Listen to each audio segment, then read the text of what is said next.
अनिल परबांच्या संभाजीराजेंवरील वक्तव्यावरून आज विधान परिषदेमध्ये जोरदार राडा पाहायला मिळाला। परबांनी संभाजी महाराजांची माफी मागा अशी मागणी सत्ताधाऱ्यांनी केली, तर वक्तव्य तपासा, आक्षेपार्ह असेल तर मी दिलगिरी व्यक्त करतो असं परबांनी म्हटलंय। दरम्यान नितेश राणे आणि अनिल परबांमध्ये जोरदार जुगलबंदी रंगल्याचं पाहायला मिळालं।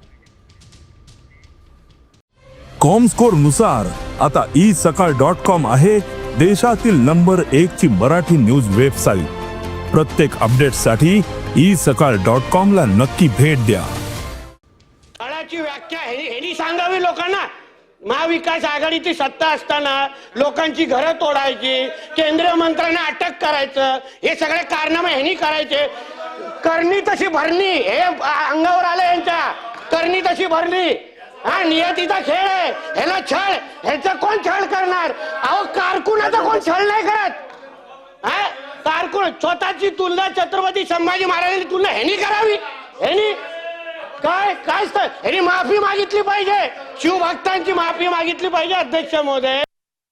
पण या सभागृहातल्या एका सदस्याने आपल्या कुत्र्याचं नाव शंभू ठेवलंय। या त्याची माफी पहिले, शंभू नाव ठेवलंय या गुढीपाडव्याला, त्याची माफी मागणार काय? त्याची माफी मागणार काय?